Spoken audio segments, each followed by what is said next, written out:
यार तो इस वीडियो में मैं डिस्कस करने वाला हूँ कि क्या आपको कैंपस प्लेसमेंट के लिए एक से ज़्यादा रिज्यूमे बनाने चाहिए या नहीं।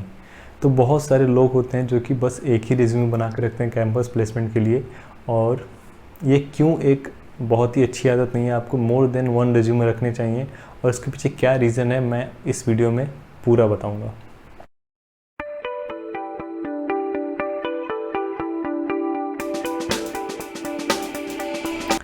तो सबसे पहले मैं ये बता देना चाहता हूँ कि कैंपस प्लेसमेंट में जो कंपनीज आती हैं वो डिफरेंट रोल्स के लिए आती हैं।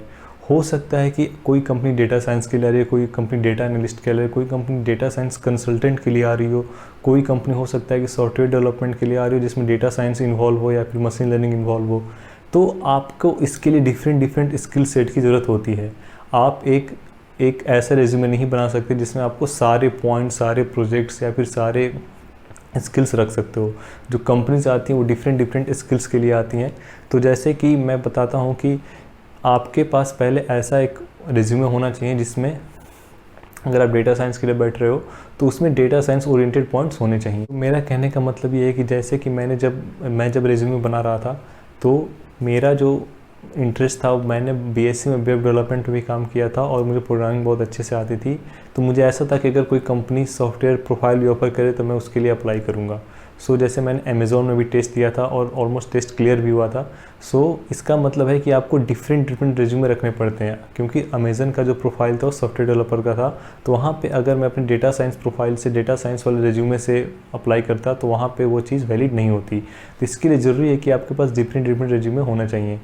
ऑलमोस्ट जब प्लेसमेंट कॉलेजेस में स्टार्ट होते हैं तो वहाँ पे बहुत सारे ऐसे कंपनी होती हैं जो कि किसी न किसी स्पेसिफिक रोल के लिए हायर करती हैं।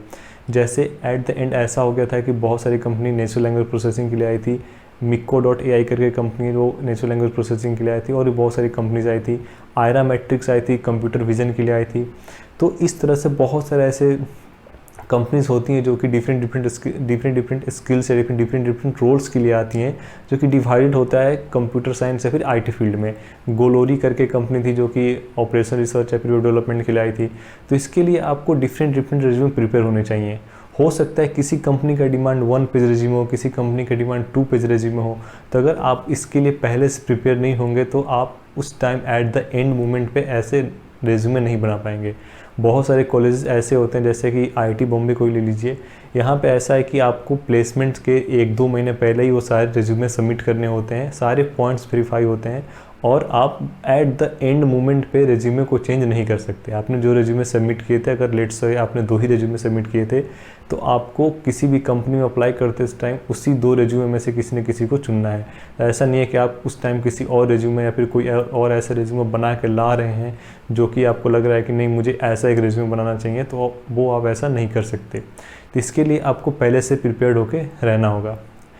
तो अब बात करते हैं कि अगर आपके पास बस एक ही रिज्यूमे है तो आप कैसे उसको ही लेकर डिफरेंट रिज्यूमे बना सकते हैं। तो लेट से पहले हम एक डिफरेंट रिज्यूमे बना सकते हैं based on different skill set, based on different project set and based on different order of the corresponding section.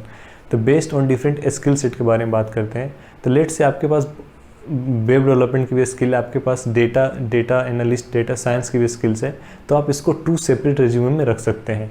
हाँ, अगर आप डेटा साइंस के लिए बना रहे हैं तो आपको मेनली जो पॉइंट्स रखने हैं, जो आपको टेक्निकल स्किल्स रखने हैं, जो आपको प्रोजेक्ट्स रखने हैं, जो आपको इंटर्नशिप रखनी है, वो डेटा साइंस वाली रखनी है। उसमें वेब डेवलपमेंट का मिक्स नहीं करना है। नहीं तो ऐसा लगेगा कि आप डेटा साइंस के ज़्यादा इंटरेस्टेड नहीं हो कि आप दोनों प्रोफाइल में खोज रहे हो। हाँ, आप वेब डेवलपमेंट को थोड़ा बहुत मेंशन कर सकते हो, लाइक किसी टेक्निकल स्किल से मेंशन कर सकते हो या फिर कोई छोटा मोटा पॉइंट मेंशन कर सकते हो।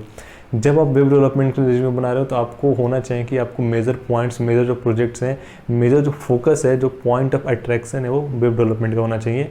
और वहाँ पे आपको डेटा साइंस और इन सारी चीज़ों को मिनिमाइज़ करके रखना चाहिए। अगर आपको इंटरव्यू के दौरान लग रहा है कि इंटरव्यूअर जो इंटरेस्टेड है मशीन लर्निंग या फिर डेटा साइंस की चीज़ों को जानने में, तो आप उसको वहाँ पे मेंशन कर सकते हो। आप हमेशा ही एक इंटरव्यू में मेंशन कर सकते हो कि आपसे इंटरव्यूअर क्या पूछे, या फिर आप हमेशा ही मेंशन कर सकते हो या फिर पास्ट में क्या किया है और फ्यूचर आप क्या करना चाहते हो। दूसरी बात यह है कि अगर आप इंटर्नशिप रेज्यूमे बनाना चाहते हो based on different project set, तो आप इसको भी इसी के अकॉर्डिंग कर सकते हो। आप डेटा साइंस वाले में डेटा साइंस का प्रोजेक्ट रखोगे, आप वेब डेवलपमेंट वाले में वेब डेवलपमेंट का प्रोजेक्ट रखोगे, और इस तरह की चीज़ें आप बना सकते हो। नाउ अब बात करते हैं कि आपके रिज्यूमे में डिफरेंट सेक्शन होते हैं, आप उसके बेसिस पे भी अपने रिज्यूमे को डिफरेंट बना सकते हो। जैसे बहुत सारे ऐसे डेटा साइंस कंसल्टेंट की कंपनीज होती हैं जो कि पीओआर पे ज़्यादा रिलाई करती हैं। अगर आपने कॉलेज में किसी एनालिटिक्स क्लब को लीड किया है, या फिर आपने एक फाइनेंस क्लब को लीड किया है, या फिर आपने किसी न किसी प्रोजेक्ट में या फिर किसी बाहर कॉम्पिटिशन में पार्टिसिपेट किए हैं, एज ए लीडर आपने प्राइज़ जीता है, तो आप उन सारे पॉइंट्स को ऊपर रख सकते हो।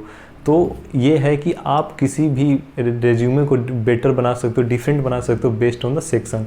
आप पीओआर के ऊपर रख सकते हो, उसके बाद प्रोजेक्ट रख सकते हो, और उसके बाद आप रख सकते हो कि कौन कौन से आपके टेक्निकल स्किल्स हैं या फिर कौन कौन से लीडरशिप स्किल्स हैं। आप इसको भी रेज्यूमे में इंक्लूड कर सकते हो।